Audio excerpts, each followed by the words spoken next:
This is the Nikon Z6 III, and it is a very impressive camera. In fact, in terms of just crude speed and performance, this is probably the most powerful video camera available for the money from any brand. Let's get undone.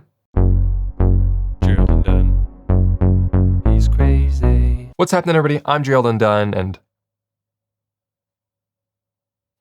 as usual, some disclosure. Nikon lent me this camera to make this review. I don't get to keep it. I wasn't paid by them to make this video. And Nikon is actually trying something new with this launch. For the first time, they actually lent it to me before embargo without a chaperone. So I've had it for a few weeks, and in that time, I've been able to do whatever tests I wanted, and no one was around to supervise. And they haven't seen this video before publishing, and they don't get any input on its production. However, Nikon did want me to mention that this is a pre-production camera, so keep that in mind while watching. This video does have an actual sponsor though, and that's Storyblocks. So let's jump right into what makes this camera interesting. The sensor. It's using this new 24.5 megapixel partially stacked sensor, so only some portions of the sensor have that extra circuitry that make it stacked, located at the top and the bottom, to give the sensor an impressive speed boost without inflating the cost as much when compared with other fully stacked sensors. But in order to appreciate that speed, I need to first tell you what resolutions and frame rates it's capable of. So this camera can record 6K at up to 60 frames per second in full frame without any crops, in RAW, internally to the CF Express card, and you can do all this at a sub 10 millisecond read speed. That is bananas. Now that's using Nikon's own NRAW, but you can also record H.265, ProRes 422 HQ, and ProRes RAW all internally as well, but there are different resolutions and frame rates for those. In H.265, you can go up to 5.4K at 60p. In ProRes 422 HQ, it's 5.4K, but 30p max, and in ProRes RAW, it's the full 6K, but limited to 30p as well. All of these are full frame, uncropped, 16:9. The only time you're forced into an APS-C crop is if you shoot 4K 120. Even if you shoot 1080p 240 frames per second, you're still getting 95% of that full frame image. But let's get into the rolling shutter results for each of those now. So like I was saying, in 6K NRAW, I measured a read time of 9.4 milliseconds. This is fantastic. Often full frame cameras in this price bracket take over 20 milliseconds to read their 6K sensors and experience serious jello effects when panning too quickly.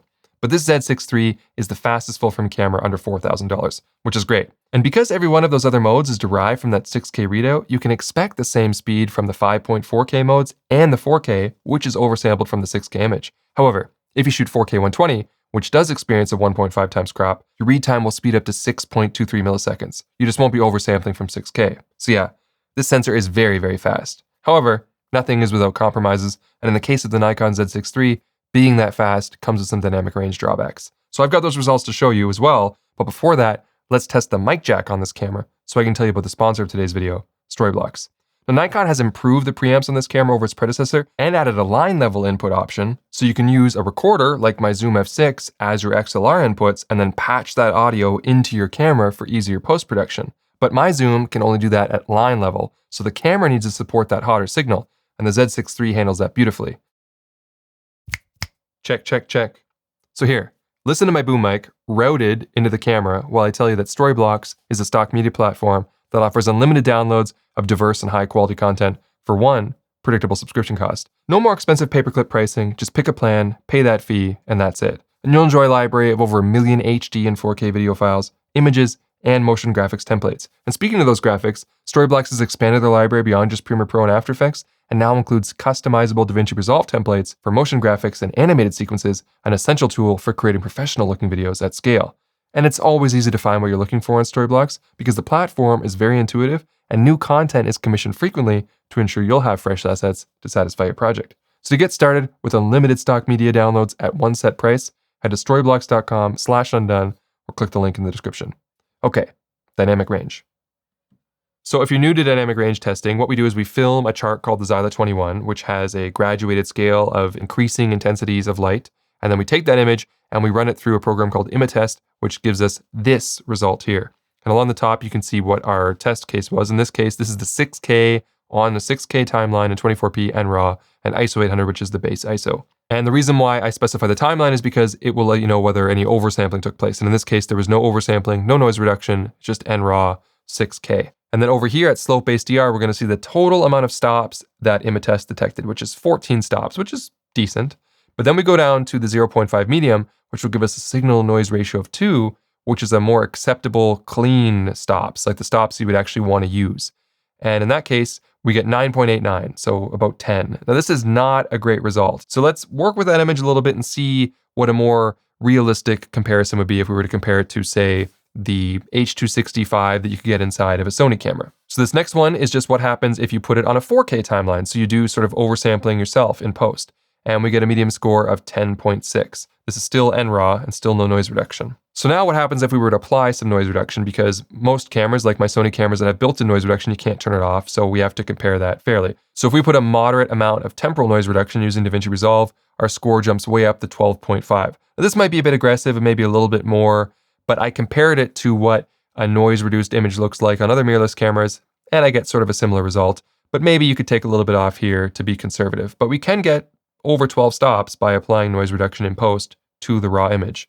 If, however, you want to do this internally, here I have the 5.4K H.265 image on a 4K timeline, so we're oversampling it, but H.265 by itself also kind of gets rid of noise a little bit just with the way that it compresses the image.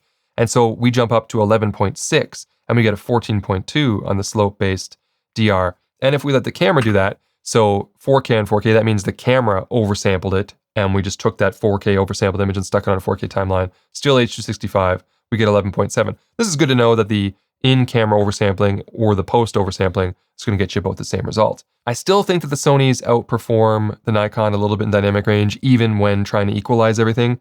But again, I think they're using a better log curve than what we're working with N-Log. So to test that, I also did a comparison. So again, this is our regular NRAW developed as N-Log, and we get that 10 stops. If we do nothing else, so no noise reduction, no oversampling, we just develop it as V-Log, what you would get on a Lumix camera, it jumps up half a stop to 10.4. So that just suggests that there's probably more to be gained by using a better log curve. Conservatively though, I still think you're probably looking at a high 11, low 12 stop camera when speaking Sony language and all things being equal, but with a little extra room to improve with noise reduction. And that's one of the best things about having this NRAW internal, is that you can do all of that in post, which means that the ceiling for improving your image is much higher than it would be on a fully processed image coming off of a SD card on a Sony camera. Also, I did notice what appears to be a noise improvement at ISO 6400, so perhaps that's this sensor's second native ISO. But if we look through the rest of the ISO range, we can see that this camera performs quite well right up to ISO 25600. It's not until ISO 51200 that the noise becomes overwhelming. Color shifts are reasonably controlled as well. The worst offenders are ISO 5000 just before the ISO 6400 cleanup, and then again when exceeding 25600. The white balance tool on this camera is very accurate and gives you an adjustable target for precise selection, but I do wish it reported back the measured white balance after taking the reading.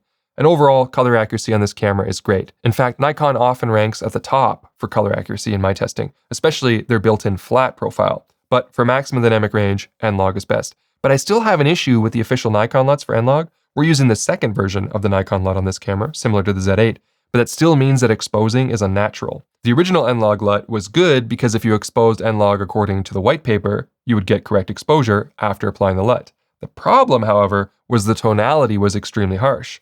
The new version of the LUT has much smoother gradations in that grayscale, but also significantly brightens up the image, making exposing by the book a pointless endeavor.